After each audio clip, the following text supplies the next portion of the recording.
या जिल्ह्यामध्ये काय चाललंय, कशा प्रकारच्या बातम्या या जिल्ह्यामध्ये चालत आहेत.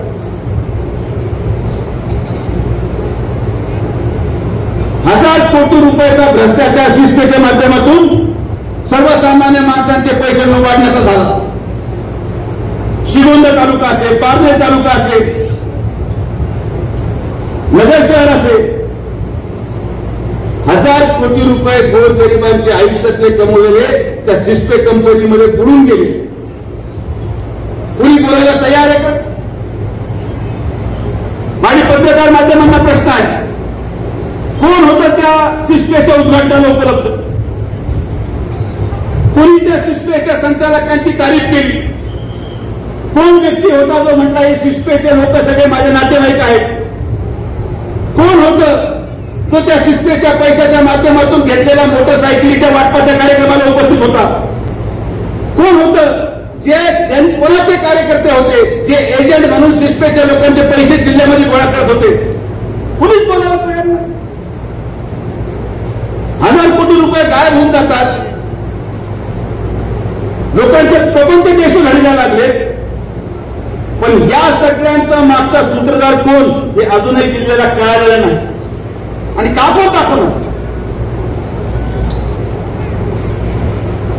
आणि म्हणून माझ्या पत्रकार माध्यमांना विनंती आहे की या जिल्ह्याच्या गरीब जनतेपुढे तुम्ही त्या सगळ्या व्हिडिओने क्लिप दाखवल्या पाहिजे की कोण म्हणतो काय माझे नातेवाईक आहेत, कोण होतं त्या कार्यक्रमाला, त्या सिस्पेच्या पैसे माध्यमातून जेवढ्या मोटरसायकली विकत घेतल्या गेल्या त्याच्या वाटपाचा फोटो कोणाचा आहे, जे एजंटला अटक झाले त्यांच्या एजंटला भविष्य कालावधीमध्ये अटक होणार आहे, पारनेरचे असतील, श्रीगोंद्याचे असतील, ते कोणाचे कार्यकर्ते आहेत?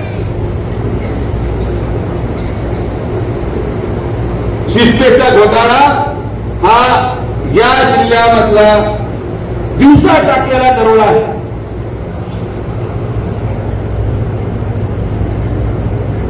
इन्फिनिटी पण त्यातलाच भाग आहे.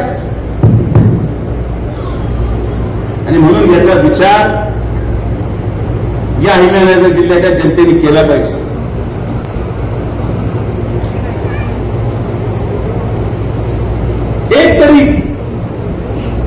एक तरी आंदोलन झालं का सिस्पेच्या लोकांना पैसे मिळवण्यासाठी? जे लोक इतर छोट्या छोट्या प्रश्नांना उपोषणाला बसतात, का तुम्ही सिस्पेचा पैसा मिळावा म्हणून उपोषण केलं नाही? का तुम्ही श्रीगोंदा आणि पारनेर तालुक्याच्या जनतेच्या पुढे पैशासाठी जास्त उतरले नाही? का तुम्ही पोलीस स्टेशन कसे अगोदर मंडप टाकून झोपले नाही? या प्रश्नाचे उत्तर तर द्यावं लागेल. हे प्रश्न अनुत्तरित जाऊ शकत नाही.